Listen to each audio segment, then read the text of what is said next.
किंवा गौतम राजाध्यक्षांचा जेव्हा इव्हेंट मी शूट केला तेव्हा 140 मेल फोटोग्राफर्स तिथे होते आणि मी एकटी मुलगी होते.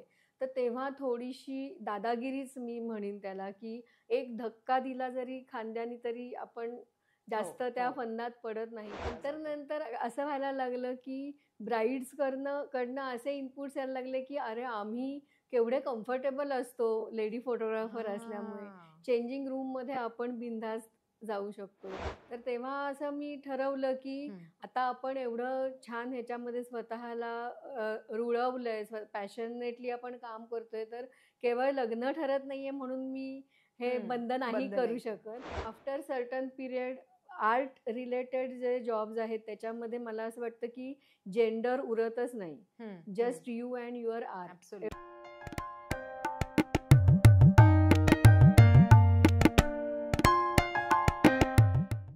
नमस्कार, welcome to the meeting point podcast. आपले आजचे विशेष पाहुणे आहेत वीणा गोखले. अगदी युनिक प्रोफेशन आहे आणि त्या फोटोग्राफी करतात. सो बऱ्याच गप्पा मारायच्या त्यांच्याबरोबर आज. So welcome Veena to the meeting point podcast. So 35 वर्ष झाली फोटोग्राफी करून. तर तेव्हा कशी काय सुरुवात झाली? कारण ॲज अ वुमन फोटोग्राफर ते खूप रेअर असावं ना त्यावेळेस. सो कशी सुरुवात झाली? ॲक्च्युली सांगायचं तर ॲक्सिडेंटली सुरुवात झाली असं म्हणायला लागेल. म्हणजे कॉलेजमध्ये असताना एक गंमत म्हणून किंवा बाबा त्याच्यामध्येच होते त्यामुळे कॅमेराची भीती अशी कधीच नव्हती. लहानपणापासून कॅमेरे बघत आलो होतो मी आणि माझी बहीण आणि हाताळत आलो होतो. 12वी-13वीत असल्यापासून छोट्या छोट्या इव्हेंट्सना बाबा सांगायचे की असं लेडीज ओरिएंटेड काही इव्हेंट आहे तर जाऊन फोटो काढून ये असं सांगायचे. पण तेव्हा भीती वाटायची की आपल्याकडनं काही चूक झाली, कारण तेव्हा डिजिटल मीडियम नव्हतं, तेव्हा निगेटिव्हज असायच्या. त्यामुळे काही चूक झाली किंवा काहीही चुकीचं सेटिंग ठेवलं गेलं असेल तर प्रिंट आल्याशिवाय ते कळत नव्हतं. सो तेव्हा थोडी भीती वाटायची की आपण जातोय, आपल्यावरती ही जबाबदारी बाबा देत आहेत, पण आपण ते फुलफिल करू शकू की नाही. आणि तेव्हा गंमत म्हणून सुरुवात झाली होती आणि इव्हेंच्युअली जेव्हा प्रोफेशनली ह्याच्यामध्ये पाऊल ठेवलं तेव्हा ते ॲक्सिडेंटली ठेवलं असं म्हणायला लागेल. कारण मोठी बहीण माझी आउट ऑफ इंडिया गेली ती शिकण्यासाठी आणि वडिलांना माझ्या स्पॉन्डिलायटिसचा त्रास सुरू झाला. सो आय टूक एव्हरीथिंग ऑन माय शोल्डर आणि नंतर एवढं पॅशनेट व्हायला झालं त्याच्याबद्दल की एकदम इंटरेस्ट निर्माण झाला. आर्ट बेस थोडासा होताच, पण कॉमर्स ग्रॅज्युएट केलेलं, पण तेव्हा आपल्याला तेवढी सजगता नव्हती की काय घ्यावं किंवा काय नाही. पण आवडत नक्की होतं ते. आणि अशी ॲक्सिडेंटली सुरुवात झाल्यानंतर जेव्हा काम बघितल्यावरती बाबांना असा लोकांकडनं फीडबॅक यायला लागला की अरे वीणा व्यवस्थित करेल ना, असं आधी विचारायचे तेच लोक नंतर त्यांना म्हणायला लागले की आता तू नाही आलास तरी चालेल, वीणाला पाठव. तर असा फीडबॅक आल्यानंतर बाबा ऑल्सो बिकेम शुअर की ही करू शकते व्यवस्थित. तेव्हाचे कॅमेराज कुठले होते आणि तेव्हा जड होते? किंवा ॲक्च्युली माझी सुरुवात व्हिडिओपासून झाली. म्हणजे स्टील फोटोग्राफी पण मधनं करत होते, पण majorly I was into video shooting. तर तेव्हा व्हिडिओ कॅमेरा एका खांद्यावर आणि एका खांद्यावर VCR असं सगळं पेलून आम्ही उभं राहायचो. आणि बेसिकली तेव्हा मोर इन टू वेडिंग्ज आय वॉज. तर वेडिंग्जच जास्त करायचे, त्यामुळे 12-12, 14-14 तास तेव्हा ते बऱ्यापैकी लेबरच होतं. पण एखादी गोष्ट पॅशनेटली आपण करत असलो की आपल्याला त्याचं ओझं वाटत नाही, तसं ते झालं. आणि ॲनालॉगवरती सगळं होतं, म्हणजे ऑडिओ डबिंग किंवा एडिटिंग हे सगळं रिअल टाईम व्हायचं. म्हणजे आत्ता जसं तुम्ही डबिंगची एक फाईल घेऊन अख्खा अर्धा तासाचा पॅच लावू शकता, तर तसं ते नव्हतं. तेव्हा तुम्हाला ॲक्च्युअल व्हिडिओ प्ले करून त्याला ऑडिओ रिअल टाईम पेस्ट करायला लागायचा. मोठं काम होतं ना, मॅच होणं वगैरे. म्हणजे पेशन्सचं काम होतं खूप. आणि सेम विथ फोटोग्राफी. निगेटिव्हवरती शूट करताना आम्हाला जास्तीत जास्त 2 रोल किंवा 3 रोल, म्हणजे आत्ताच्या मुलामुलींना सांगितलं तर डायजेस्टच होणार नाही हे की फक्त 72 फोटो किंवा 105 फोटोमध्ये अख्खं लग्न बसवायचं आहे. कारण आता आम्ही एकेका फ्रेमच्या 60-60, 70-70 इमेजेस क्लिक करतो. त्यामुळे तेव्हाची एक गंमत सांगू का, तेव्हा प्रो फोटोग्राफर त्याला म्हणायचे की मंगलाष्टकं सुरू झाली आहेत लग्नात, आणि आम्ही असं कॅल्क्युलेशन डोक्यात चालू असायचं की मंगलाष्टकं सुरू झाले होईपर्यंत एक रोल संपायला पाहिजे. म्हणजे 36-37 जे फिल्म लोड करण्यामध्ये एकदम एक्सपर्ट असायचे ते 39 फोटो ज्यांनी व्हिज्युअल क्रिएट करते 39 फोटो जर कोणी त्याच्यातनं काढू शकेल तो बेस्ट फोटोग्राफर असं. कारण एक निगेटिव्ह तेव्हा मॅटर करत होती. तर म्हणजे असं मोजत आम्ही फोटो काढायचो की देवदेवकाचे एवढे, मग सीमंतपूजनाचे एवढे, व्याई भेटीचे फक्त 2 फोटो. म्हणजे आता खूपच म्हणजे तो जोक वाटेल आता ऐकताना, पण दॅट वॉज अ फॅक्ट. म्हणजे एवढं कॅल्क्युलेटिव्ह करायला लागायचं तेव्हा. आणि लग्न लागताना सगळ्यात शेवटचं जे मंगलाष्टक आहे, तदैव लग्नम सुदिनम तदैव, ते सुरू झालं की रोल रिवाइंड करायचा आणि दुसरा रोल भरायचा. आणि तदैव लग्नम सुरू झाल्यापासून ते शुभमंगल सावधान, म्हणजे जेव्हा एक्सचेंज ऑफ गार्लंड होतं तर तिथपर्यंत जुना रोल गुंडाळून नवीन रोल भरून आपण क्लिक करायला रेडी झालो की आपण प्रोफेशनल फोटोग्राफर झालो, अशी ती साईन होती. आणि आम्ही हे करायचो. आणि आय एम शुअर सगळ्या मंगलाष्टका पण अगदी तोंडीपाठ झाल्या एकदम. गुरुजी चुकतील एक वेळ पण आम्ही नाही चुकणार. वाव. तेव्हाची जी लग्न पाहिलेली आहेत आणि आज मध्ये जमीन आसमानचा फरक असेल ना, त्याच्या काही गमती जमती आहेत का? तेव्हा म्हणजे लग्न हा एक संस्कार होता. म्हणजे गुरुजी सांगतील ती पूर्व दिशा होती. आता लग्न म्हणजे सोहळा झालाय. It is more of execution झालंय. म्हणजे आता काय वाईट आणि काय चांगलं ते आपण नाही ठरवू शकत. आणि बिईंग अ वेडिंग फोटोग्राफर मला तर ते म्हणताच कामा नये कारण things have changed a lot. म्हणजे खूपच फरक पडला एक्झिक्युशनमध्ये, स्पेशली खूप फरक पडलाय. कारण आता एक किंवा जास्तीत जास्त 2 मुलं असतात, त्यामुळे आई वडील पण त्यांची हौस फिटवून घेतात लग्नांमध्ये. पण प्री वेडिंग प्रकार नव्याने इंट्रोड्यूस झाल्यानंतर लग्नाच्या संबंधाने जे इव्हेंट्स होतात, आधीचे इव्हेंट्स ते खूप वाढलेत आता. म्हणजे संगीत आहे, मेहंदी आहे, ते सगळे एक इव्हेंट म्हणूनच सेलिब्रेट होतात. आणि प्री वेडिंग पण बऱ्यापैकी वाढले. तेव्हा प्री वेडिंग वगैरे म्हणजे तेव्हा बेसिकली निगेटिव्ह म्हणजे फिल्म्सवरती शूट करत असल्यामुळे कॉस्ट इफेक्टिव्ह नसायचं एवढं सगळं करणं. त्यामुळे लोकांना तो विचार करून म्हणजे आम्हाला आठवतंय की 17-18 रोल शूट केले एका लग्नात म्हणजे ते एकदम लॅविश वेडिंग. 20 रोल शूट केले म्हणजे एकदम बडं लग्न असं तेव्हा समजलं जायचं. आता त्याच्याशी म्हणजे काही कम्पॅरिझनच नाहीये. रादर एंडलेस फोटोग्राफ्स असतील नाही का आता. म्हणजे एकेका आम्ही आता दोघी जणी, मी I do more of candid stuff, तर आम्ही दोघी जणी शूट करत असू तर आमची दोघींची मिळून साधारण 2,500 पिक्चर्स असतात वेडिंग मध्ये. तर ते आता पूर्वीच्या ह्याच्याशी काही मॅचच होणार नाही. तसंच लग्नांचं पण आहे. एक्झिक्युशन मध्ये जमीन आसमानाचा फरक पडलाय. आणि ॲज यू सेड तेवढ्या सगळ्या इव्हेंट्स झाल्यात. आणि डेस्टिनेशन वेडिंग हा प्रकार डेस्टिनेशन वेडिंग. हो.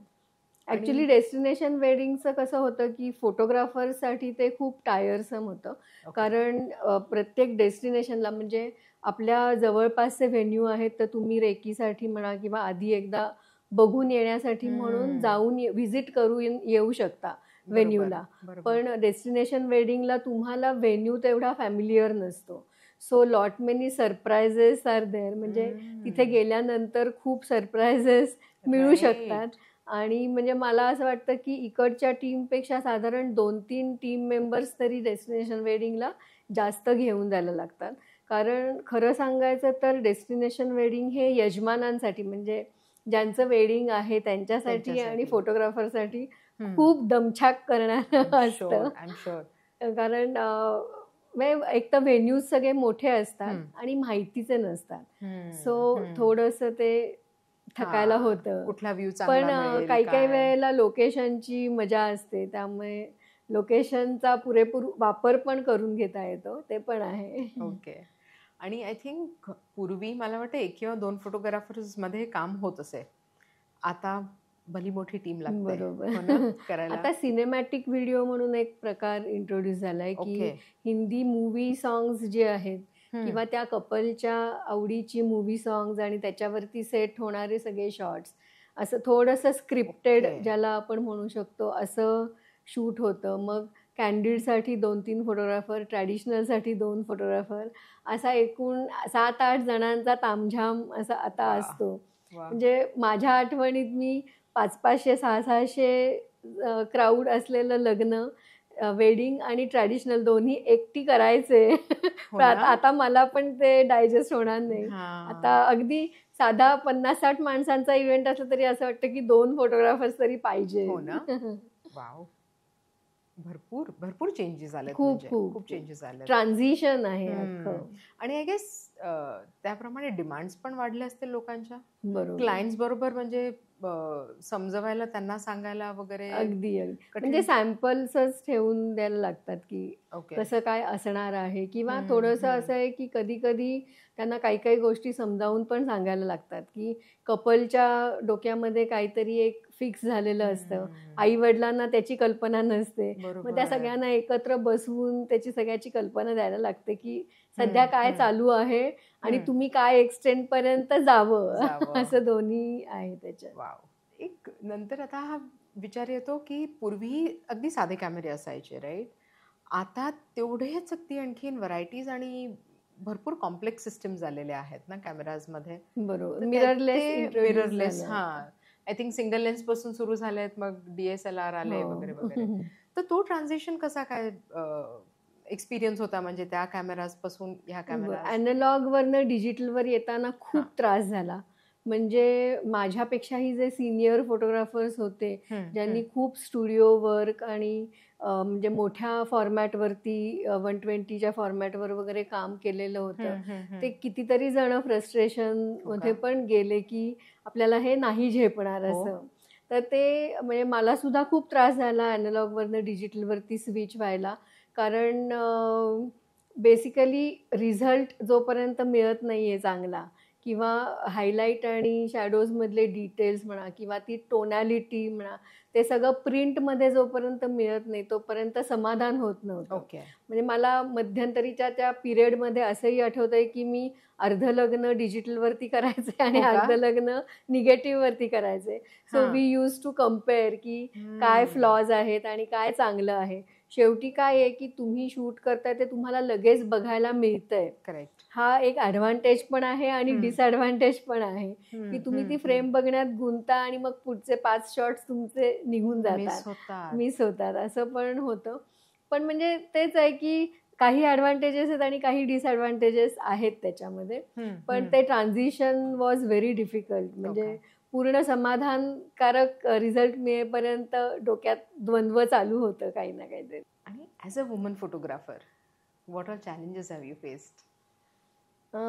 तसं खूप वाईट, म्हणजे वाईट अनुभव असे विशेष नाही आले म्हणजे फॉर्च्युनेटली. कारण वडील आधीपासून त्या फील्डमध्ये होते. वडील माझे JJIT आहेत. त्यांनी JJमधनं डिप्लोमा पासआउट झाले होते. त्यांच्याकडेच मी शिकले. त्यामुळे बेसिक्स शिकायला मला विशेष त्रास झाला नाही काही. आणि म्हणजे तेव्हा कसं होतं की माझ्यासमोर एखादी फिमेल अशी नव्हती की जिने ऑलरेडी त्याच्यामध्ये खूप वर्ष काम केलं आहे. त्यामुळे ते थोडासा इनोसन्स पण होता. थोडंसं असं आपण काहीतरी वेगळं करतोय अशी एक झिंग पण होती. आणि जेव्हा लोक ॲप्रिशिएट करायचे तेव्हा ते अजून वाढायचं की हां, म्हणजे लोकांना आवडतंय. पण एक नक्की केलेलं की कुठलेही टेक्निकल प्रॉब्लेम्स आले किंवा कुठलेही काहीही प्रॉब्लेम झाला तर लोकांनी असं म्हणता कामा नये की ही मुलगी आहे म्हणून हिला प्रॉब्लेम आला. Any photographer is a photographer, so that has no gender. Output झाल्यानंतर कोणाला कळला नाही, कोणीही काढलं. एक्झॅक्टली. पण टेक्निकल इश्यू जेव्हा व्हायचा तेव्हा असं वाटू शकत होतं की अरे ही मुलगी आहे म्हणून हिला हे सॉर्ट करता येत नाहीये, असं वाटू शकत होतं तेव्हा, कारण मुली नव्हत्या तेव्हा त्याच्यात. तर ते ओव्हरकम करायला थोडासा वेळ लागला की ते पटवून द्यायला लागायचं की मी मुलगी आहे म्हणून हा प्रॉब्लेम मला. म्हणजे एकदा असं झालं होतं की शूटच्या नादामध्ये शेवटची फ्रेम आहे हे लक्षात राहिलं नाही आणि हे फॉरवर्ड केलं, फिल्म फॉरवर्ड केली गेली जोरात आणि ती तुटून रीलमधनं सुटली. सो माझ्या लक्षात आलं नाही तेव्हा, त्यामुळे ती रिवाइंड पण होईना. आणि unless you have a dark room किंवा काहीतरी डार्क एरिया आहे तोपर्यंत तुम्हाला ते ओपन करून बघता पण येत नाही आणि नवीन रोल लोड पण करता येत नाही असा. आणि तेव्हा स्पेअर बॉडीज आणि एवढं सगळं आम्ही अफोर्ड करू शकत नव्हतो. पण नशिबाने मी ठाण्यातल्या ठाण्यात होते. मग घरी गेले, डार्क रूममध्ये ती चेंज केली. त्या रोलचं काय होईल ते नंतर बघू, पण नवीन रोल लोड करून लगेच परत इव्हेंटला जॉईन झाले. तो हा प्रॉब्लेम आहे, तो कोणालाही येऊ शकतो. म्हणजे not just because I was a girl किंवा असं ते नाहीये. तर हे जरा लोकांना डायजेस्ट व्हायला थोडासा वेळ लागला. सुरुवातीला मला म्हणजे थोडंसं रिलक्टंटली सांगीन मी की जर्नालिझम किंवा जर्नालिस्टमध्ये काम करताना मला हा अनुभव आलेला की तिथे थोडा जेंट्सचा डॉमिनन्स मला जाणवायचा. किंवा आता बाळासाहेब ठाकरे, शरद पवार ह्या लोकांचे बरेच इव्हेंट्स मी कव्हर केलेले आहेत. तर तेव्हा तर मी एकटी असायचे. किंवा गौतम राजाध्यक्षांचा जेव्हा इव्हेंट मी शूट केला तेव्हा 140 मेल फोटोग्राफर्स तिथे होते आणि मी एकटी मुलगी होते. तर तेव्हा थोडीशी दादागिरीच मी म्हणेन त्याला, की एक धक्का दिला जरी खांद्यानी तरी आपण जास्त त्या फंदात पडत नाही. तर तसे काहीतरी अनुभव, पण विचार जस्ट इग्नोर्ड. म्हणजे त्याला इग्नोर करण्याशिवाय दुसरा काही इलाज नसतो. तर असे छोटे छोटे काही अनुभव आले. पण एकदा लोकांना कळलं की may what come you are going to stand there, तर मग कोणी फंदात पडत नाही नंतर. पंगा नाही. आणि मला असं वाटतं की ते आपल्या ड्रेसिंगपेक्षाही ते आपल्याला इकडनं स्ट्रॉंग राहायला लागतं. तुम्ही काय घातलंय आणि मग मुलासारखे कपडे घातले की तुम्ही मुलगा होतं असं नाहीये. ते सगळं इथे स्ट्रेंथ लागते ती सगळी. Need mental strength to be there. आणि कितीतरी वेळा कदाचित ना आपल्याही डोक्यात असेल की अरे मी आहे म्हणून तर असं नाही ना होत आहे, किंवा समोरची व्यक्ती तसा विचार नसेल करत, पण मे बी आपल्याकडे तसं विचार. पण नंतर असं व्हायला लागलं की ब्राईड्स कडनं असे इनपुट्स यायला लागले की अरे आम्ही केवढे कम्फर्टेबल असतो लेडी फोटोग्राफर असल्यामुळे. चेंजिंग रूम मध्ये आपण बिनधास्त जाऊ शकतो किंवा कुठेही आपला वावर एकदम इझिली होऊ शकतो आणि which makes the bride very comfortable. त्या अँगलनी विचार ते एक होतं. पण तसंच ऑपोजिट पण होतं, जिथे आता मी मॉमेडियन वेडिंग्स भरपूर केली तर मला काहीच प्रॉब्लेम नसायचा की त्या जेंट्सच्या याच्यामध्ये वावरायला सुद्धा. कारण त्यांच्याकडे ब्राईड साईडकडनं वेगळा फोटोग्राफर आणि जेंट्सकडनं, आणि brides were demanding for the lady photographer. त्यामुळे मी त्यांची वेडिंग्स खूप केली, अगदी भरपूर केली. तर तेव्हा I use to go to the gent side as well. तर ते लोक असे अनकम्फर्टेबल व्हायचे, पण मला काही वाटायचं नाही, कारण आपल्याला ती म्हणजे सवयच होती की आपण सगळ्यांच्या मध्ये वावरू शकत होतो. राईट. अशा भरपूर गमती जमती असतील ना, खूप अनुभव असतील. एक मी आता तो विषय निघालाय म्हणून सांगते की आता एक फीचर आलेलं, त्याच्यामध्ये तो किस्सा घेतला होता तिने की दुबईच्या शेखची मुलगी होती आणि ते लोक ताजमध्ये उतरलेले, ताज पॅलेसमध्ये, ताजमहाल पॅलेसमध्ये. आणि तिने तिकडची गॅलरी बघितली आणि she just fell in love with those pictures. आणि तिला असं मनात आलं की आपण आपलं फोटोशूट करून घ्यावं. म्हणून तिने फतवा काढला की मला I want to get my photoshoot done. आणि मग तिची जी इंडियातली कोऑर्डिनेटर होती नूरा म्हणून, तिने समहाऊ शी गॉट माय रेफरन्स की ही आहे लेडी फोटोग्राफर. आणि मग आम्ही मीटिंगला गेलो. बरं, शेख म्हटल्यावरती आपल्याला थोडी भीती वाटते. माझी आई आली माझ्याबरोबर मीटिंगला की तू एकटी जाऊ नको. आणि मग मीटिंग झाली आणि ती म्हणाली की I don't want my father to know that we are shooting. म्हणजे तिथेच एवढा कॉन्ट्रास्ट, म्हणजे अपब्रिंगिंग मधला, की माझ्या वडिलांनी मला 12वी पासनं बाहेर पाठवलं घराच्या, आणि ती फोटो काढून घेते हे तिच्या वडिलांना सुद्धा कळून द्यायचं नव्हतं. That was the so fortunate ना एकदम.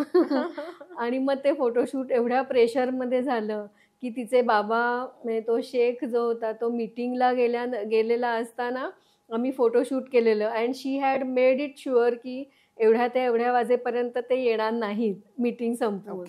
सो तसं ते सिक्रेट फोटोशूट केलं. म्हणजे whenever the door bell rang she use to run. आणि आम्ही असं म्हणायचो की ही पळून गेली पण आमचं काय होईल. आणि तो असा 6.5 फुटी शेख होता. आणि म्हटलं तो आम्हाला, माझ्याबरोबर माझी मामी बहीण होती मेकअपला, शिल्पा बापट म्हणून. तर ती म्हणाली, वीणा अगं तो शेख आला तर तो आपल्याला जमिनीत चिणून टाकेल इथे, ही गेली आतमध्ये पळून, आपलं काय होणार. आणि प्रॅक्टिकली तुला सांगते की आम्ही पाण्याचा एक घोटही घेतला नव्हता. 10 ते 5 आम्ही शूट केलं तिथे. आणि आम्हाला काहीही सुचत नव्हतं की ते संपून तिकडनं पळायचं. आणि आम्ही लिफ्टमधनं खाली आलो and that her father entered. तर तिने मेकअप केलेला ना, तिने पूर्ण चेहरा लपवून घेतला आणि असं साईडला फिरून टिश्यूनी सगळा मेकअप पुसून टाकला आणि पळून गेली कॅफे एरियामध्ये. तिच्या मागे आम्ही पण पळत सुटलो. किती थ्रिलिंग, बापरे. आणि असं ते फोटोशूट झालं. आणि त्याच्यात पुढचा जो अनसेड किस्सा आहे तो असा की हे आम्ही ऑगस्ट एंड का सप्टेंबरमध्ये केलं. आणि the very same year November 26-11 ताजवरती हल्ला झाला. आणि नंतर माझ्या डोक्यात एवढ्या विचारांचं वादळ झालं की by any chance if that fellow was connected with the incidence, तर मला असं सगळं ते दिसायला लागलं की बाप रे, आता आपल्यापर्यंत काही येतंय की काय. ओके, त्या अँगल विचार चालू होता. म्हणजे हो ना, यू नेव्हर नो. आणि आपल्या वाईट हेच आपल्या आधी डोक्यात येतं. त्यामुळे एकदम भीती वाटायला लागली की सम ऑर द अदर वे काही कनेक्शन निघालं. आणि आपण तिथे दिवसभर होतो, त्यामुळे थोडीशी भीती पण वाटायला लागली. म्हणजे शूट करताना जेवढी भीती वाटली नव्हती तेवढी भीती त्या इन्सिडेंट्स नंतर वाटायला लागली. सो लग्नाची फोटोग्राफी करता करता स्वतःच्या लग्नाकडे काही त्याचा योग काही जुळून आला का करताना? ऍक्च्युली तेव्हा असं झालं होतं की मी भरपूर वेडिंग्समध्ये काम करायचे. तर प्रत्येक वेडिंग नंतर कोण ना कोणतरी विचारायचं, पण that was not very official one. आणि माझ्या मोठ्या बहिणीचं लग्न अजून व्हायचं होतं, त्यामुळे मी असं ते कारण सांगून टाळायचे की तिचं होऊ दे मग बघूया. पण after some point it was difficult to avoid it. आणि जेव्हा खरोखर लग्नासाठी नाव नोंदवलं तेव्हा ऑफिशियली जेव्हा बघायला गेलो तेव्हा असे फीडबॅक मिळायला लागले की आम्हाला म्हणजे प्रोफेशनल असं अशा प्रोफेशनमध्ये काम करणारी मुलगी नकोय. आम्हाला बँकेत जॉबवाली किंवा गव्हर्नमेंट जॉब असलेली किंवा काहीतरी फिक्स इन्कम, स्वतः ट्युशन्स घेणारी, अशी we are looking for that kind of a girl. आणि मग तेव्हा खूप वाईट वाटलं की का ॲक्सेप्टन्स नाही आहे. कारण आता आपण बघितलं तर खूपच छान ॲक्सेप्टन्स आहे आणि सामाजिक परिस्थिती पण खूप बदलली आहे, लोकांची मेंटॅलिटी पण खूप बदलली आहे, आता ॲक्सेप्टन्स आहे चांगला. तर तेव्हा असं मी ठरवलं की आता आपण एवढं छान ह्याच्यामध्ये स्वतःला रुळवलंय, पॅशनेटली आपण काम करतोय, तर केवळ लग्न ठरत नाहीये म्हणून मी हे बंद नाही करू शकत. तर त्यामुळे लग्न नाही झालं तरी चालेल, पण मी आता हे बंद नाही करणार असं. आणि फॉर्च्युनेटली असं झालं की एका वेडिंगमध्ये शूट करताना अजयच्या अख्ख्या फॅमिलीनी मला बघितलं आणि ऑब्झर्व केलं. आणि आय नेव्हर न्यू दॅट की सगळेजण त्या अँगलनी माझ्याकडे बघतायत आणि त्यात लग्न सोडून. हो, म्हणजे ऍक्च्युली तसं झालेलं की जे लग्न तिथे घडत होतं त्या लग्नात कोणीच नव्हतं, पुढचं लग्न ठरवण्याच्या मागे सगळेजण होते.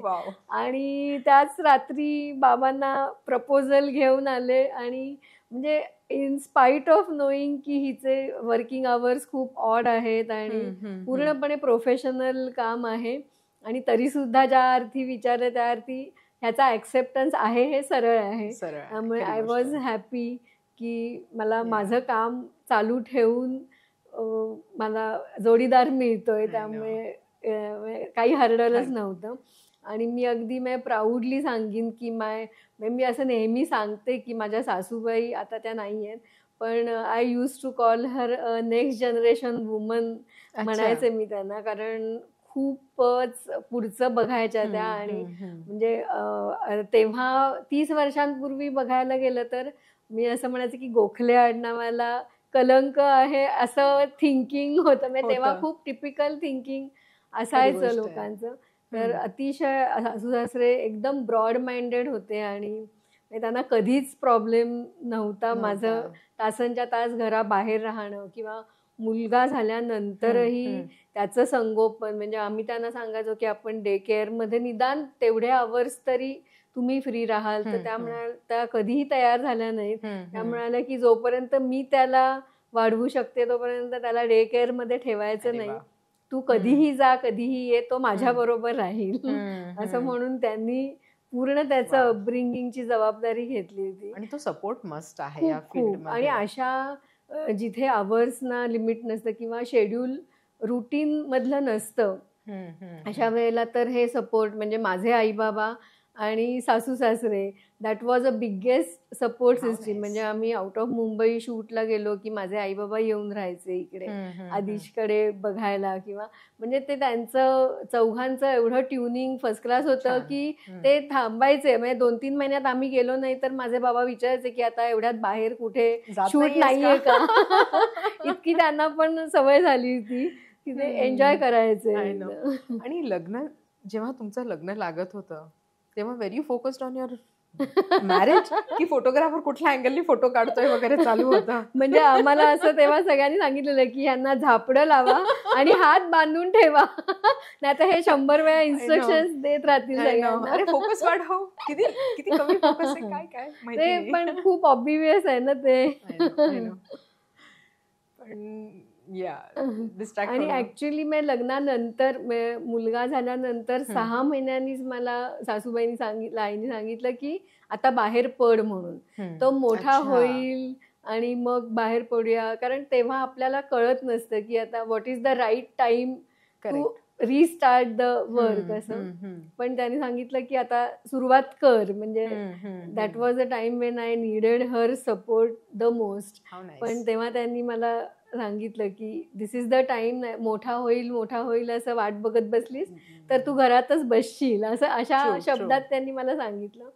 आणि मग आदिश एक 4-5 वर्षांचा झाल्यानंतर मी थोडं डायव्हर्सिफिकेशनसाठी विचार केला की तोपर्यंत वेडिंग सुरू करून मला 12-13 वर्ष झाली होती. मग असं वाटलं की काहीतरी वेगळं पण ट्राय करून बघावं. आणि मग तेव्हा पुण्याचे मोहन रानडे म्हणून आहेत फोटोग्राफर, ज्येष्ठ फोटोग्राफर आहेत ते. तर त्यांच्याकडे मी सगळं आर्टिफिशियल लाइटिंग म्हणजे स्टुडिओ लाइटिंग, इनडोअर लाइटिंग शिकायला मी जायचे मुंबईहून पुण्याला त्यांच्या डेमॉन्स्ट्रेशनसाठी. तेव्हा पण निगेटिव्ह वरतीच काम चालू होतं टिल दॅट टाइम ऑल्सो. आणि मग आम्ही सगळा स्टुडिओ सेटअप आणि स्ट्रोब लाईट्स आणि ते सगळा सेटअप तो नंतर केला की मला फक्त वेडिंग्स मध्येच राहायचं नाहीये, मला वेगळं काहीतरी पण करून बघायचंय असं. आणि इन द मीन टाइम असं झालं की राजदत्त जे आहेत, बाबा म्हणते मी त्यांना, तर ते मूवी डिरेक्टर, तर त्यांची मुलगी आणि मी कॉलेजपासूनच्या मैत्रिणी, भक्ती मायाळू जी अतिशय प्रसिद्ध एडिटर आहे. तर आमची खूप जुनी मैत्री होती. तर एकदा मी सावरकर DD सह्याद्रीसाठी ते सावरकर सिरियल चं काम चालू होतं त्यांचं. तर सावरकरांच्या लुक वरती काम चालू होतं. तर त्या लुक टेस्टचं शूट मी केलं होतं सावरकरांच्या. काय 8-10 जण आली होती. पंढरीदादा झुकर तेव्हा मेकअपला होते. आणि मी ते टेस्ट शूट जे होतं ते एवढं एन्जॉय केलं होतं आणि खूप छान झालेलं. आणि ते केल्यानंतर मला असं वाटलं की आपण वेडिंग सोडून बाकी पण इतर सगळ्या गोष्टी ट्राय करायला पाहिजेत. आणि तो लुक टेस्ट होऊन सावरकर फायनल झाल्यानंतर थोड्याच दिवसात त्या सिरियलचं शूट नाशिकला सुरू होणार होतं. जवळजवळ 10-12 दिवसांचं पहिलं शेड्यूल नाशिकला लागलं. आणि मला बाबांचा फोन आला की वीणा असं असं नाशिकचं शेड्यूल आहे, इतके ते इतके, तू स्टिल्स करशील का. आणि तेव्हा आदिश 1.5-2 वर्षाचा असेल माझ्या मते. आणि मी एवढी संभ्रमात पडले की आता काय करायचं, एवढी चांगली अपॉर्च्युनिटी आहे. माझे आई बाबा, अजयचे आई बाबा दोघांनी मला सांगितलं की तू जा, आदिशकडे आम्ही बघू. पण तेव्हा तो इतका लहान होता की माझ्यासाठी ते पॉसिबल नव्हतं की 10 दिवस त्याला सोडून कारण एखाद ओव्हरनाईट मी राहिले होते तोपर्यंत त्याला सोडून, आणि अगदी म्हणजे नाईलाजाने मी तो डिसिजन घेतलेला की मी नाही येते असं त्यांना सांगितलं की मला खरंच शक्य नाहीये 10 दिवस एवढ्या लहान मुलाला सोडून, कारण मला कळतंय की मी तिथे पण कॉन्सन्ट्रेट नाही करू शकणार कामात, आणि आदिश पण मला मिस करेल. म्हणजे if both of us are going to suffer आणि प्लस काम पण सफर होणार असेल तर मग ते नको करूया असं म्हणून मी नाईलाजाने त्यांना नाही सांगितलं होतं. म्हणजे नंतर जेव्हा पेपरमध्ये नारळ मुहूर्ताचा फोटो आला तेव्हा मी असं व्हिज्युअलाइज केलं की अरे आपण असतो तर आपलं नाव असतं इथे खाली. पण अशा काही गोष्टी होतात की त्या वेळेचे ते डिसिजन असतात, कारण अपॉर्च्युनिटीज नंतर पण येतात, पण त्याचं ते वय मला परत नसतं मिळालं. त्यामुळे ते पण आहे पॉझिटिव्ह आउटलुक. बरोबर. पण त्यानंतर सुद्धा you got good opportunities Gautam Rajadhyaksha. त्याच्यानंतर आम्ही जवळजवळ 8-10-12 मराठी फिल्मचं मेकिंग केलं. म्हणजे बिहाइंड द सीन्स ज्याला आपण आता म्हणतो की पिक्चर बनतानाचे shots which were not taken on the main, म्हणजे जे कॅमेरे असायचे मूवीचे त्याच्यावरती जे फुटेज घेतलं जायचं नाही किंवा कंटिन्युइटीसाठी, किंवा एक तेव्हा झी मराठी किंवा अल्फा मराठी होतं तेव्हा, किंवा ETV, त्यांना 22-22 मिनिटांचे त्या फिल्मचे मेकिंग म्हणून एपिसोड्स द्यायला लागायचे. तर ते आम्ही शूट करायचो. तसे आम्ही बरेच पिक्चर्स केले. 3.5 गैर म्हणून सतीश राजवाड्यांचा जो मूवी आहे तो, हरिश्चंद्राची फॅक्टरीचं मेकिंग केलेलं, तो अनुभव खूप छान होता. पण अनफॉर्च्युनेटली इंडस्ट्रीमध्ये आम्ही खूप नाही रमलो फॉर सम रिझन्स. पण म्हणजे एक अनुभव म्हणून खूप छान होतं ते सगळं करायला. 3:30च्या वेळेसचा एक किस्सा मला आठवतोय की लोणावळ्याच्या जवळ एक अगदी जुनी बंगली सारखं होतं, म्हणजे जुना बंगला होता एकदम, आणि तिथे नाईट शिफ्टला काम सुरू होतं. म्हणजे आम्ही संध्याकाळी मुंबईहून निघायचो आणि दुसऱ्या दिवशी पहाटे 5-6ला वगैरे परत यायला निघायचं, आणि घरी येऊन परत आपलं रुटीन सुरू. तर तेव्हा एकदा शूटमध्ये तिथे एक साप आला आणि सगळ्यांची एवढी तारांबळ झाली की एकदम अनएक्सपेक्टेडली सापाला बघून सगळेजण घाबरले. आणि तेव्हा मेकिंगवाल्यांना एकदम महत्त्व निर्माण झालं की जे आपण मोठ्या एरी आणि ह्याच्यावरती आपण फिल्म वाया नाही घालवू शकत, विणा तू शूट कर हे, असं झालं. म्हणजे तेव्हा तो साप आलेल्याचं सगळं फुटेज माझ्याकडे होतं. पण तेव्हा म्हणजे खरोखर सगळ्यांची तारांबळ उडलेली की आता ह्या लोकेशनवर थांबायचं की नाही असं झालं. पण मग तिकडचे लोकल जे होते लोक, त्यांनी तो हुसकावून लावला आणि ते म्हणाले की तुम्ही घाबरू नका, एवढी माणसं बघून तोच घाबरलाय. Actually to put it in a funny way ना, तेव्हाची म्हणजे आता जे रील काढतात ना, तेव्हापासून सुरुवात झाली तुझ्याकडून साप येण्याची. असे म्हणजे भरपूर किस्से काही ना काहीतरी. या आणि गौतम राजाध्यक्षांचा कसा अनुभव होता? त्यांच्याकडे तू किती 3-4 वर्ष असोसिएटेड होते मी. आणि म्हणजे काय, that was a dream come true movement आपण म्हणतो, प्रत्येकाच्या आयुष्यात काहीतरी असते, तशी होती. त्यांनी मला ऍक्च्युली 3-4 वेडिंग्समध्ये शूट करताना बघितलं होतं. मला जर फोटो मिळाला तर एक मी फोटो आपण प्रेक्षकांना दाखवूया. त्याच्यामध्ये मॅट्सची 60-64 म्हणून एक मोठी फ्लॅशगन असायची, आणि त्याचं हेड एवढं होतं, जवळजवळ मोठं हेड होतं त्याला, आणि त्याला आम्ही जम्बो बॅटरी लावायचो कारण त्याचा आउटपुट खूप बॅटरी कन्झम्पशन जास्त होतं. सो जास्त वेळ पुरण्यासाठी म्हणून आम्ही त्याला जम्बो बॅटरी पॅक तयार करून घेतले होते त्याच्यासाठी म्हणून. तर ते एकदा खांद्याला लावलं की स्टेन गन वगैरे किंवा मशीन गन घेऊन एखादी व्यक्ती आली असा रुबाब असायचा त्याचा. म्हणजे जेंट्स जे होते फोटोग्राफर ते सुद्धा फार काळ ते घेऊन काम करू शकत नव्हते, पण मी भरपूर वर्ष ते वापरून काम केलंय, कारण त्या फ्लॅशनी अक्षरशः एका स्टुडिओ लाईटचा इफेक्ट आम्ही मिळवू शकत होतो, बाउन्स पाहिजे तसा बाउन्स करून आणि असं. त्यामुळे म्हणजे मी तर त्या फ्लॅशच्या प्रेमातच होते एकदम. आणि असं काम करताना रिफ्लेक्टर वापरून आणि कॅन्डिड मेन म्हणजे, तर तसं काम करताना त्यांनी मला बघितलेलं. आणि त्याच पिरियडमध्ये म्हणजे साधारण मला वाटतं 2010 वगैरे असेल, 2009-2010ला त्यांचं फेसेस म्हणून जे पुस्तक होतं त्याचं मराठी चेहरे म्हणून पुस्तकाचं बुक लॉन्च होतं मॅरियटला. आणि तेव्हा मला ऑर्गनायझरचा फोन आला की गौतमला मी तुझं नाव सांगितलंय आणि त्यांनी सांगितलंय की मला ती माहिती आहे आणि I want her to shoot candids for my event. आणि ते कळल्यानंतर मला आनंद पण खूप झाला आणि टेन्शन पण खूप आलं, कारण त्यांच्यासाठी कव्हरेज करायचं होतं. पण आय टूक इट ॲज अ चॅलेंज. आणि म्हणजे मला साधारण कल्पना होती की ते कुठल्या प्रकारची पिक्चर्स माझ्याकडनं एक्सपेक्ट करतात. आणि रात्रभर झोप लागली नव्हती. दुसऱ्या दिवशी इव्हेंट होता तर ताप भरल्यासारखं झालेलं, एवढं टेन्शन आलेलं. पण आणि असंच म्हणजे अख्खा इव्हेंट झाला तरी आपल्याला मनासारखं काही मिळालंय की नाही असं सारखं शेवटच्या क्षणापर्यंत वाटत होतं.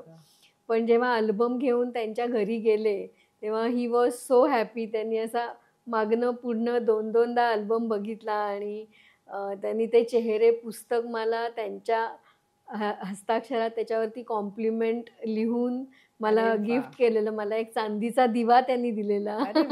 आणि those are the very very special moments in my life. आणि ज्यांची कॉम्पोजिशन्स आणि लाइटिंग बघून आपण एक ठरवतो काही काही, किंवा एकलव्यासारखं आम्ही त्यांना फॉलो करायचो. तर त्यामुळे त्यांच्याकडनं डायरेक्टली आशीर्वाद मिळाले.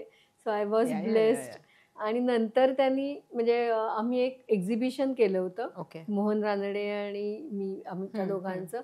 तर त्याच्यात मी माझी वेडिंग कॅन्डिड्स डिस्प्ले केली होती. तर त्या सगळ्या गायडन्ससाठी पण आम्ही त्यांच्याकडे भरपूर वेळा जायचो. तर एकदा असंच आम्ही सगळे फोल्डर्स घेऊन त्यांच्याकडे गेलो होतो की आता त्यांचे इनपुट्स काय आहेत ते विचारायचे.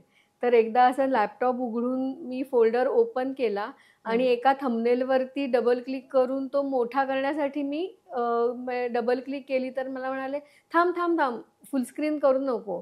जो फोटो थंबनेलमधनं सुद्धा अपील होतो तो एक्झिबिशनचा फोटो. म्हणजे अशा छोट्या छोट्या गोष्टींमधनं टिप्स द्यायचे ते. आणि प्रॅक्टिकली 2-2 तास असे खुर्चीत मांडी घालून बसून आमच्याशी गप्पा मारलेल्या आहेत त्यांनी. आणि वी वेर ब्लेस्ड टू त्यांच्याबरोबर एवढ्या वेळ गप्पा मारणं. मग ते इथे स्टुडिओत पण येऊन गेलेत. एक्झिबिशनच्या इनॉग्रेशनला आले होते ते. आणि माझ्या दृष्टीने खूप महत्त्वाचं म्हणजे एकदा मी पुण्याला शूट करत होते आणि त्यांचा फोन आला की मला एक 20-25 कॅन्डिड पिक्चर्स तुझी हवी आहेत म्हणून मला मेल कर. आणि मी ते त्यांना पाठवली. मला जी वाटली ती मी त्यांना पाठवली. त्याच्यातली 10-15 पिक्चर्स त्यांनी जे लवळेला जी युनिव्हर्सिटी आहे, symbiosis international school for photography, त्याच्या कॅन्डिडच्या सिलेबसमध्ये ती त्यांनी इन्क्लूड केली. आणि मला तेव्हा त्यांनी ते सांगितलं नव्हतं. He wanted to give me a surprise. पण त्या म्हणजे स्कूलच्या इनॉग्रेशनच्या 3 दिवस आधी ते गेले अनफॉर्च्युनेटली. आणि आम्ही परत भेटू शकलो नाही. पण जेव्हा मी त्यांच्या शेवटच्या दर्शनासाठी गेलेले तेव्हा मला ते कळलं की त्यांनी ती पिक्चर्स त्याच्यामध्ये वापरली आहेत म्हणून. So that was like an award for me. आणि त्यांच्या रेफरन्सनी मला फोन यायचे की गौतमनी तुझा रेफरन्स दिलाय वेडिंगसाठी म्हणून. तर ह्याच्यापेक्षा चांगलं दुसरं काहीच नव्हतं माझ्यासाठी. एकदम म्हणजे सगळ्या. आणि ते कायम आम्हाला म्हणायचे, म्हणजे मला म्हणायचे की वीणा, चांगल्या प्रकारे वेडिंग कव्हर करण्यासाठी खूप गट्स लागतात. म्हणजे आम्ही काहीच नाही होत. He never use to underestimate आम्हाला, म्हणजे वेडिंग्स करणाऱ्यांना, किंवा असं की आम्ही इंडस्ट्रीतले फोटोग्राफर आणि तुम्ही. पण त्यांनी मला एक्झिबिशनच्या वेळेस एक पॅनल वाढवायला लावलेलं की तुझी अजून पिक्चर्स लाव तू इथे, कारण लोकांना कळू दे की वेडिंग्स कशा पद्धतीने कव्हर करायला हवी. म्हणजे तोपर्यंत कॅन्डिड हा फंडा अजूनही तेवढा डायजेस्ट झालेला नव्हता किंवा तेवढा लोकांना समजला नव्हता. त्यामुळे त्यांनी मला सांगितलं की तू अजून पॅनल वाढव तू. राईट. आणि ते सुंदर दिसतात उलट पोज करण्यापेक्षा.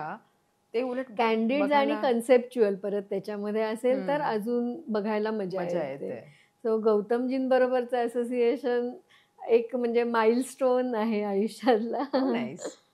आणि सेलिब्रिटीज बरोबर पण थोडं काम केलेलं आहेत ना, बरेच हो फोटोग्राफ्स आणि भरपूर इव्हेंट्स केले जणांचं, आहेत. माधुरी दीक्षितचं केलंय, अमिताभ केलंय, म्युझिक इंडस्ट्री मधले जवळजवळ सगळेच हो का? केले.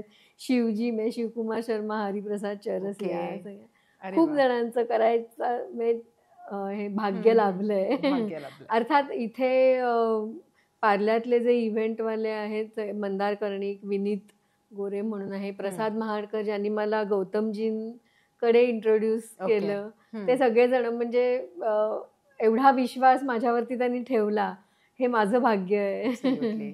या या या ते इथून मग असा एक विचार पडतो की ह्याचं फ्लॅश गनच्या बद्दल सांगितलं. फ्लॅश गन नाही, काय म्हणतात फ्लॅश त्याला? गन, बरोबर. फ्लॅश गन ना, तो किंवा पूर्वी एवढे जड कॅमेरा घेऊन VCR एका खांद्यावर वगैरे घेऊन फिरायचे ना, तर ह्या फील्डशी निगडीत काही ऑक्युपेशनल हॅझार्ड्स आहेत का, जे खरोखर म्हणजे इंजुरियस टू हेल्थ असं म्हटलं जाईल? असे काही इंजुरियस टू अनुभव? हेल्थ पेक्षाही over the period of time ते होऊ शकतं. म्हणजे जसं बाबांचं hazard was a blessing for me, म्हणजे त्यांना स्पॉन्डिलायटिस सुरू झालं म्हणून मी ह्याच्यामध्ये आले. राईट. पण म्हणजे त्या वेळेला ती काळजी थोडी घ्यायला लागते. लागते ना. एक्सरसाइज म्हणा, किंवा पूर्वी मी अगदी रेग्युलरली योगा वगैरे करायचे. आता हल्ली तेवढं होत नाही. Sorry to say it in front of you.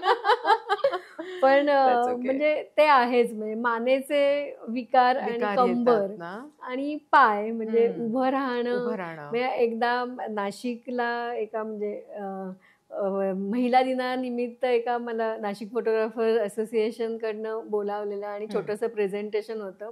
तर तेव्हा मी असंच गंमत म्हणून एक अनालिसिस केल्यासारखं डेटा काढलेला. तर मी म्हणजे अगदी रफली बघायला गेलं तर जवळजवळ 6,000 तास मी उभी राहिले असेल माझ्या आयुष्यात. त्यामुळे पायांवरती किती अत्याचार झाला असेल. पायांवरती, गुडघ्यांवरती, कमरेवरती आणि मग वर वर वर. आणि हे कसं आहे की मेंटली पण तुम्ही तेवढेच अलर्ट लागता आणि फिजिकली पण तेवढेच अलर्ट तेवढाच असतो. पण म्हणजे बाय ग्रेस ऑफ गॉड आणि आईबाबांचे आणि सगळ्यांचे आशीर्वाद की एवढे वर्ष मी उभी राहू शकले स्ट्रॉंगली ह्याच्यामध्ये. नाही बिलकुल. सो गौतमजींचं मी तुला म्हणत होते की त्यांनी कॅन्डिडची पिक्चर्स त्यांच्या सिलेबसमध्ये घेतली. त्या पिक्चर्सवरनं मला एक छोटासा किस्सा आठवला की त्याच्यामध्ये एक फोटो असा आहे की बँड बारात जी चाललेली असते त्याच्यामध्ये एक असा मोठा भोपूवाले माणसं असतात वाजवणारी. तर एका वरातीमध्ये असं झालं की तो माणूस वाजवत होता आणि असा मोठा त्याचा तो गोल असतो आणि नशिबाने तो तसा नवीन होता, त्यामुळे चकचकीत सरफेस होता त्याचा आणि त्या सरफेसमध्ये मला अख्खी वरात तिचं रिफ्लेक्शन मिळत होतं. So that was the whole story in it. म्हणजे व्हेन्यूचं नाव दिसत होतं, नवरा मुलगा घोड्यावर बसून त्याच्यावर कोणीतरी छत्री धरली आहे हे दिसत होतं आणि अख्खी वरात त्याच्यामध्ये दिसत होती. पण तो जो वाजवणारा होता he was all the time moving around. म्हणजे त्याला माहिती नव्हतं की मी त्याचे फोटो काढतेय ते. आणि जेव्हा मी त्याच्या जवळ गेले की मला काहीतरी मिळतंय असं जेव्हा मला जाणवलं, तेव्हा मी जवळजवळ 35-40 फ्रेम्स त्याच्या शूट केल्या till I got the right angle. कारण तो सारखा हलत होता. मग शेवटी मी त्याला एकदा सांगितलं की दादा थोडा कम हिलिये असं सांग, कारण तो त्याच्या वाजवण्याच्या नादात होता. मला त्याचं ते टेम्परामेंट पण घालवायचं नव्हतं. पण जेव्हा मला ते पिक्चर मिळालं, that picture was selected for behind the scene कॅटेगरीचं आयकॉनिक पिक्चर म्हणून बेटर फोटोग्राफीच्या मॅगझिनमध्ये ते आलेलं. आणि मजा अशी की तो जो वाजवणारा होता तो एवढा खुश झालेला की ही सगळी वरात सोडून माझे एवढे फोटो का काढते असा त्याला आनंद झालेला एकदम. पण मला त्याला एक्सप्लेन करणं शक्य नव्हतं की मी नक्की काय करते ते, कारण फायनल याच्यामध्ये त्याचा चेहरा अगदी रेफरन्सला आहे आणि त्या भोपू मधली ती वरात आहे सगळी. सो असं म्हणजे you need to be very attentive all the time. तुम्हाला ऑब्झर्वंट, कधी काय मिळेल ते सांगता येत नाही. I am visualising the whole thing. मी फार व्हिज्युअल पर्सन आहे. जे जे तू सांगतेस मी सगळं माझ्या डोळ्यासमोर घडत जातंय.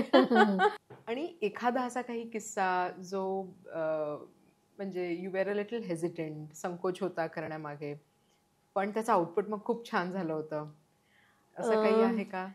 युजली पॉलिटिकल लोकांमध्ये मी खूप जास्त रमत नाही किंवा मला एवढा इंटरेस्ट नसतो त्यांच्यामध्ये काम करायला. म्हणजे पर्सनली काहीच नाही, पण तरी सुद्धा आपल्याला एक म्हणजे आवड आणि नावड असं असतं, त्याच्यामध्ये मला खूप नाही आवडत त्यांच्यामध्ये काम करायला. आणि नितीन गडकरींच्या मुलीचं जेव्हा लग्न होतं तेव्हा अक्षरशः एक दिवस आधी मला व्हॅल्युएबल ग्रुपचे हेटे काका आहेत, त्यांचा फोन आला की वीणा असं असं एक इव्हेंट आहे त्यांच्या वेडिंगमधला आणि काही झालं तरी आम्हाला तू तिथे पाहिजेस. नागपूरला तो इव्हेंट होता आणि काकांनी सांगितल्यावरती नाही म्हणण्याचा काही प्रश्नच नव्हता. फक्त तेव्हा अगदी कोअर सीझन चालू होता आमचा, तर त्यांना मी म्हटलं की ती संध्याकाळ सोडून मागे आणि पुढे मला सगळं काम लागलेलं आहे, तर मला फ्लाईट तिकीट्स फक्त तुम्ही द्या, कारण तेव्हा वेळ खूप महत्त्वाची होती. तर त्यांनी लगेच अरेंज केली आणि फ्लाईट बुकिंग केलं आणि मी आणि माझा असिस्टंट आम्ही गेलो. तर नॉर्मली कसं असतं की जेव्हा पॉलिटिकल लोक असतात तेव्हा त्यांच्याबरोबर त्यांचा लवाजमा आणि त्यांचे प्रोटोकॉल्स आणि थोडंसं म्हणजे आर्टिस्टिकली किंवा ॲस्थेटिकली बघायला गेलं तर खूप काही मिळतं असं मला वाटत नाही. आणि दॅट्स वाय मला असं म्हणजे खूप अपेक्षा नव्हत्या त्या सगळ्या शूटमधनं. पण हेटे काकांना मी नाकारू शकतच नव्हते अजिबात आणि गडकरींचं काम आहे म्हटल्यावर तिथं नाहीच नाही. पण तिकडे गेल्यानंतर मला एकावर एक असे धक्के बसायला सुरुवात झाली.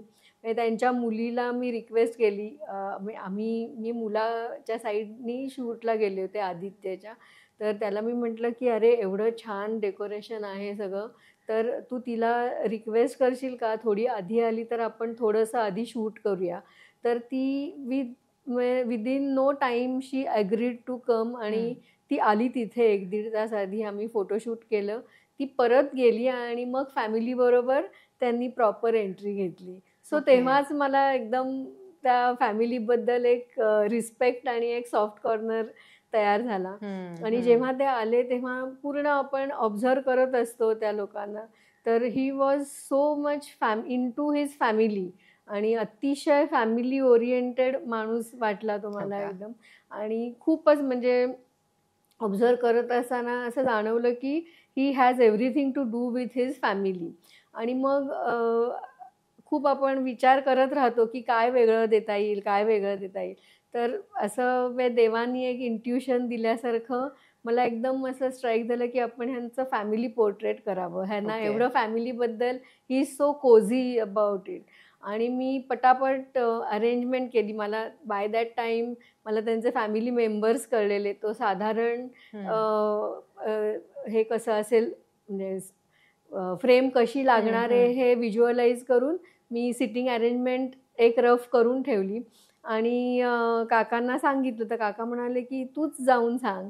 तर दे were just about to leave आणि मी अक्षरशः निघाले होते घरी जायला आणि मी त्यांना जाऊन सांगितलं की सर प्लीज एक 5 मिनिटं थांबा, मला तुमचं एक फॅमिली पोर्ट्रेट करायचं आहे. तर त्या म्हणजे काय आपल्याला देव हे देतो माहिती नाही. ते म्हणाले अरे मला पण आमचं फॅमिली पोर्ट्रेट हवंय.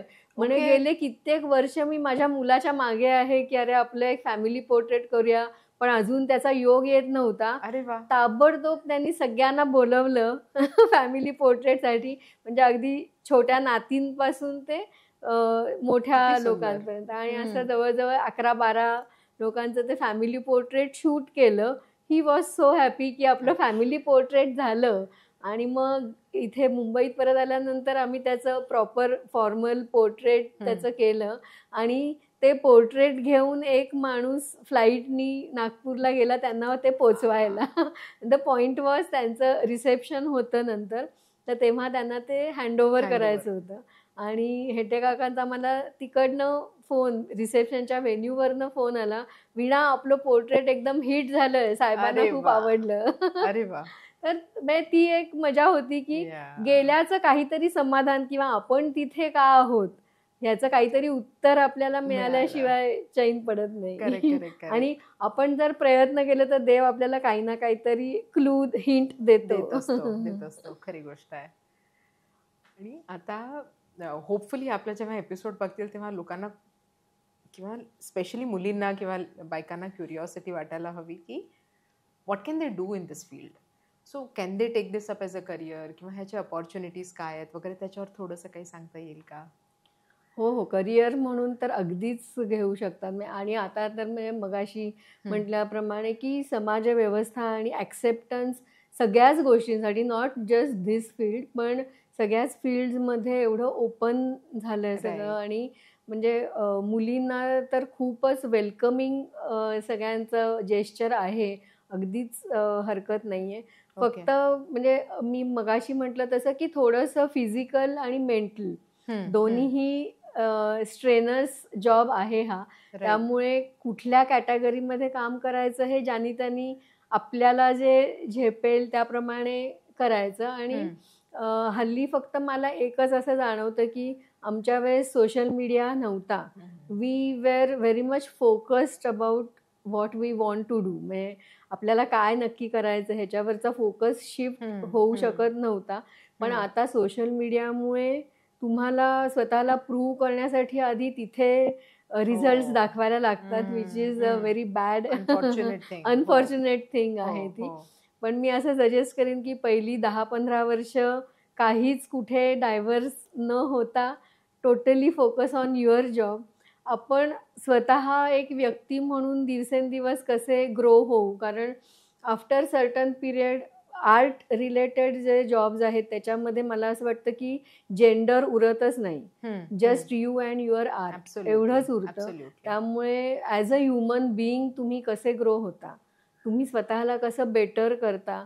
मी अक्षरशः सांगते की फेसबुक आणि इन्स्टा ह्या दोन्हीवरती मी माझ्या क्लायंटच्या डिमांडवरनं आली की कोणीतरी माझ्यासारखं मागे लागतंय की अगं तुझं काम ह्याच्यावरती अपलोड कर, तू इन्स्टावर ये, फेसबुकवर ये, असं मागे लागून लागून मी त्याच्यावर आले.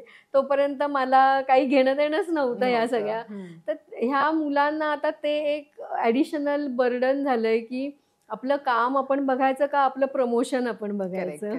सो मला असं वाटतंय की कामात जर आपण एक्सेल करत राहिलो कन्सिस्टंटली तर त्याच्याकडे एवढं लक्ष द्यायची गरज नाही. As a creative person you कारण क्रिएटिव्ह प्रोसेसमध्ये डिस्ट्रॅक्शन्स आली की तुम्ही ते 100% आउटपुट नाही काढू शकत. तर तसंच आहे की सोशल मीडिया हा एक फुगा आहे. म्हणजे आत्ता तुम्ही त्याच्यावरती छान करताय तर दुसऱ्या दिवशी असं होऊ शकतं की यू आर नोवेअर. तर त्यामुळे पण एक्सपिरियन्स आणि अनुभव तुम्ही जेवढे घेत राहाल, जेवढं तुम्ही कामात स्वतःला बेटर करत राहाल, ते तुम्हाला कधीच निरुपयोगी ठरणार नाही. Always will help you. Great great great. आता सेलिब्रिटीज बरोबर काम करताना जे काही अगदी आठवणीत राहणारे क्षण किंवा भरपूर आहे. खूप पूर्वीची गोष्ट आहे. म्हणजे मला तर साल आठवत नाहीये, पण देवानंद साहेबांचा 80वा वाढदिवस होता आणि गाता रहे मेरा दिल म्हणून खूप मोठी कॉन्सर्ट ऑर्गनाईज केलेली एका ऑर्गनायझरनी. आणि त्याच्यासाठी आम्ही वेगवेगळ्या लोकांना शूट करत होतो. तर त्याच्याचसाठी देवानंद साहेबांकडे पण आम्ही गेलो होतो आणि त्यांची फोटोग्राफी केली. आणि तेव्हा मी म्हणजे सेलिब्रिटीज प्रो नव्हते एवढी, कारण celebrities were very new for me. आणि त्यामुळे थोडीशी भिडस्त होते, थोडंसं कॉन्झर्व करत होते. आणि सगळे फोटोशूट सगळं करून झाल्यानंतर तेव्हा जनरली हॉटशॉट आणि एम अँड शूट असे ते छोटे कॅमेरे असायचे प्रत्येकाकडे. तर तसाच आमच्या टीममध्ये एकाकडे होता. आणि निघताना त्यांनी सगळ्यांना तू उभा राहा असं करत प्रत्येकाने देवांबरोबर फोटो काढून घेतला. आणि नंतर मला सांगितलं की जा. म्हटलं नाही नको, ठीक आहे, म्हणजे मला नसला फोटो तरी चालेल, कारण मला खूप भीड पडली. असं कुठे त्यांच्याबरोबर फोटो काढायचा असं वाटलं. तर म्हणून आम्ही निघणार तर नाही मुझको उनके साथ फोटो चाहिए असं म्हणून त्यांनी मला बोलवून घेतलं. आणि मी जमिनीवरती अशी गुडघे टेकून बसले. नाही इधर मेरे बाजू में बैठो म्हणून मला बसायला लावलं तिथे आणि फोटो काढून घेतला. म्हणजे देवानंदमुळे आज त्यांच्याबरोबर माझ्याकडे फोटो आहेत. तसाच एक अनुपम खेरांबरोबर किस्सा झालेला. कुठल्या तरी इव्हेंटसाठी त्यांची बाईट घ्यायला गेलेलो आम्ही. आणि आम्ही आधी जाऊन त्यांचं ऑफिस वगैरे बघून आलेलो की कुठे आपण शॉट लावू शकतो. आणि त्या लोकांसाठी तर ते खूपच रुटीन आहे की प्रत्येक एव्हरी अदर डे कोणी ना कोणीतरी येतं आणि शूट करतं. तर आम्ही सगळी फ्रेम वगैरे लावून रेडी ठेवली. He was into some meeting. आणि फ्रेम रेडी झाल्यावरती फक्त निरोप पाठवला की आम्ही रेडी आहोत म्हणून. तर त्यांनी निरोप दिला की ठीक आहे, मी येतो 5 मिनिटात असं म्हणून 5-10 मिनिटांनी त्यांची मीटिंग संपल्यावरती ते आले. आणि सिंगल कॅमेरा शूट होतं. त्यामुळे सुरुवातीला म्हणजे बघून बोलावं की न बघता बोलावं असं ते थोडे संभ्रमात होते. तर मी त्यांना म्हटलं की आप 10 मिनट ले लीजिए, लेकिन मुझको 1 टेक अगर देंगे तो अच्छा रहेगा, क्योंकि मेरे पास एडिट के लिए कुछ नहीं है, सिंगल कॅमेरा है. तर त्यामुळे within seconds he got it. आणि त्यांनी बाय हार्ट केलं आणि टेकसाठी उभे राहिले. आणि उभे राहिले आणि म्हणाले एक बार फ्रेम बताइए, म्हणून मी LCD असा करून त्यांना फ्रेम दाखवली. हां, ओके, डन असं म्हणून ऑर्डर मॅम असं ओरडले तिकडनं. तर मला म्हणजे एवढी बावळट होते मी की ते आपल्याला सांगतायत ऑर्डर मॅम, हे मला कळलंच नाही. मी इकडे तिकडे बघितलं आणि नंतर माझी एकदम पेटली की अरे त्यांनी आपल्याला सांगितलं ऑर्डर द्यायला. तर मी म्हटलं हां कॅमेरा रोलिंग ॲक्शन असं म्हटलं. आणि त्यांनी एका 1 टेकमध्ये बाईट दिला. सो मी त्यांच्या एवढा सिनियर माणूस पण तिथे कोण फालतू मुलगी उभी आहे किंवा असा काहीही विचार न करता जस्ट एक फ्रेम बघितल्यावरती त्यांनी मला हां ऑर्डर मॅम असं सांगितलं. त्यांनी ऑर्डर दिल्याच्या थाटात मला ऑर्डर मॅम असं सांगितलं. पण म्हणजे that is the greatness of him. खूप लक्षात राहतात अशा गोष्टी. तसा एक किस्सा विंदांबरोबरचा आहे. म्हणजे काही गोष्टी आपल्या नशिबात असतात. दे आर डेस्टाईन टू हॅपन असं आपण म्हणतो. तसं थोडंसं झालं की ज्या वर्षी विंदांना ज्ञानपीठ पुरस्कार मिळाला त्या वर्षी पुण्याची एक संस्था आहे अक्षरधारा म्हणून. ते लोक विंदांकडे यायला निघाले होते पुण्याहून. आणि त्यांचं सगळं कव्हरेज आणि त्यांचे बाईट त्यांच्या काही ते बेसिकली त्या सत्कार समारंभाला जाऊ शकणार नव्हते वयोमानानी आणि तब्येतीनुसार. तर त्यांचे बाईट्स आणि सगळं कव्हरेज घेऊन ते तिथे दाखवायचं सोहळ्याच्या दिवशी असा त्यांचा प्लॅन होता. आणि निघाले ते आणि वाटेत त्यांची कार बंद पडली. आणि म्हणून त्यांनी दुसरी कार मागवली. आणि त्यांनी जो कॅमकॉर्डर जो कॅरी केलेला त्यांचं शूट करण्यासाठी तो त्या बिघडलेल्या कारमध्येच राहिला. आणि हे लोक मुंबईला आले परत. आणि ऑन द वे म्हणजे मी जे म्हणते मोहन रानडे ज्यांच्याकडे मी लाइटिंग शिकली त्यांचा मला फोन आला की असं असं आम्ही विंदांकडे चाललोय, तुम्ही आहात का अवेलेबल. म्हटलं विंदांकडे जायला मी जगाच्या पाठीवर कुठेही असले तरी मी स्वतःला I will make it a point की मी तिथे येईन. आणि मग आम्ही गेलो. आणि फक्त मला कळलेलं की they were coming for the 3rd time. 2दा ऑलरेडी येऊन गेले होते पण it was not their luck असं. आणि मग आम्ही गेलो त्यांच्या कॉरिडॉरमध्येच लाईट्स वगैरे लावले, सगळा सेटअप रेडी ठेवला. आणि त्यांना सांगितलं. मग आम्हाला आत सोडलं. मग त्यांची ती ट्रॉफीज आणि सगळं शूट करत असतानाच विंदा बाहेर आले आणि सगळा ॲम्बियन्स बघितला, बसले. तर सगळेजण थोडे प्रेशरमध्ये होते की आता हे देतायत की नाही आपल्याला बाईट. पण इतके खुश होते आणि एकदम मूडमध्ये होते. आणि त्यांची जी अतिशय प्रसिद्ध कविता आहे, देणाऱ्याने देत जावे, घेणाऱ्याने घेत जावे, घेता घेता एक दिवस देणाऱ्याचे हात घ्यावे, अशी ही कविता. आणि अशा 2-3 कविता सलग त्यांनी म्हणून दाखवल्या. आणि अशा 3-4 फुटांवरनं त्यांना मी त्यांच्या कविता शूट केल्या. आणि म्हणजे त्यांच्या आवाजात त्यांनी लिहिलेल्या कविता ऐकणं वॉज प्लेजर होतं, ते एक वेगळंच. आणि सगळं शूट झाल्यानंतरही मी काही ना काहीतरी जे उरलं ते सगळं शूट करत होते. आणि मग त्यांच्या मिसेसनी चहा आणि खायला वगैरे असं आणलं. तर मी बसायला जागा शोधत होते. तर अख्खी रूम त्यांची भरली होती, हॉल त्यांचा. आणि फक्त विंदांच्या शेजारीची एक जागा रिकामी होती. मी तिथे जाऊन खाली जमिनीवरती बसले. आता कुठेतरी बसायला हवं. तर त्यांनी मला सांगितलं तिथे खाली नको बसू, इथे माझ्या शेजारी बस, कवी काय खातो का असं म्हणून मला तिथे कंपल्सरी बसायला लावलं. आणि मग विचारलं नाव काय तुझं, मग किती वर्ष करतेस. मग माहेरचं नाव काय, मग हम्म. दोन्ही आडनावं कळल्यावरती एकदम खुश झाले, पंचक्रोशीतले तुम्ही वगैरे. मग मुलं किती, सगळी चौकशी केली. मग मुलाच्या लग्नाला मला बोलवशील ना, तर मी म्हटलं हो, मी गाडी पाठवीन तुमच्याकडे. म्हणजे इतके नंतर सुंदर बोलले. आधी 2दा ते पुण्याला परत गेलेले काही न मिळवता. तर ते एक विलक्षण आठवण आहे ती, न विसरू शकणारी. किती छान, मस्त.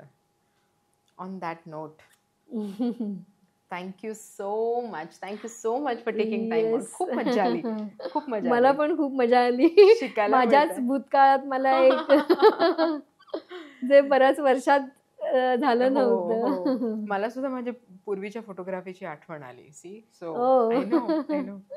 सो मजा आली. खूप खूप माहिती शेअर केलीस आणि आय होप बऱ्याचशा मुली, स्पेशली मुली, because you are a woman who is very successful in this field, की they take some learning lessons from you. Thank you so much. I hope so.